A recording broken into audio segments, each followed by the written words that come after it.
दासी ददुजा ओ मुसा पुजी सगंदे कोन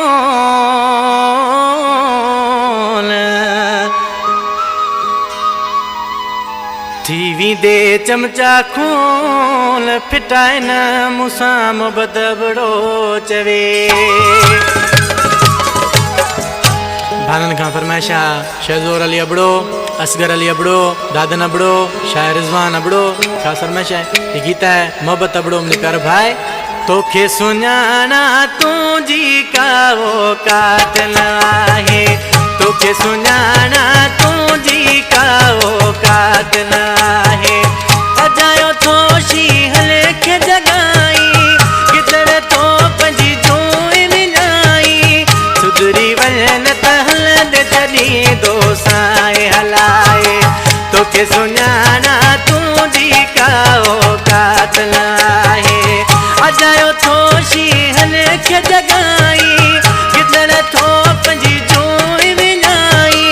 सुधरी वञन त हलंद तॾी दोसाए हलाए तोखे सुञाणा तुझी का वो कातिल आहे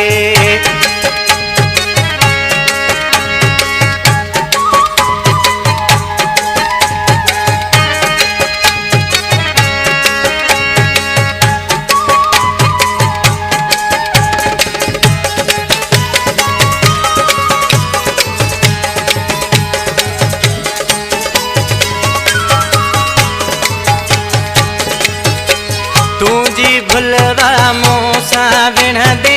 पंजो चरिया हाणे सिर तू खण दे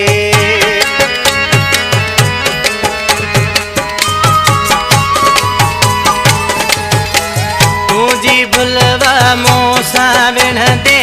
पंजो चरिया हाणे सिर तू खण दे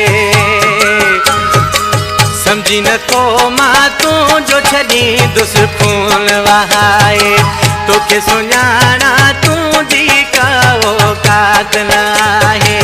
अजायो थो शीहन खे जगाई गिदड़ तो पंजी जोई विञाई सुधरी वञन त हलंद तॾी दोसाए हलाए तोखे सुञाणा तुझी का वो कातिल आहे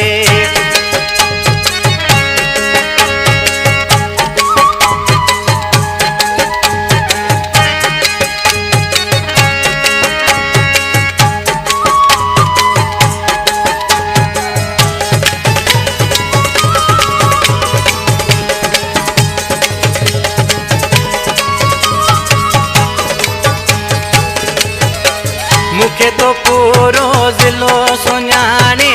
चोर धाड़ियल ऐं मुलो सुञाणे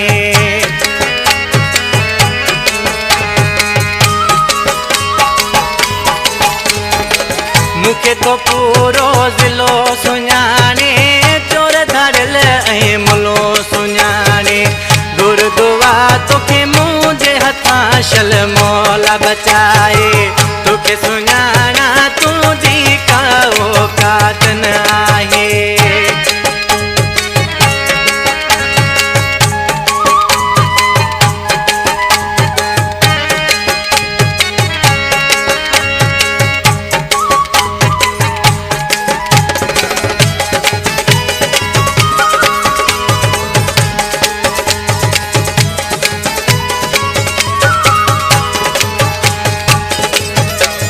अबड़े जा कोन हथ लगा थी मोहब्बत सां तॾहिं वेर रखिया थी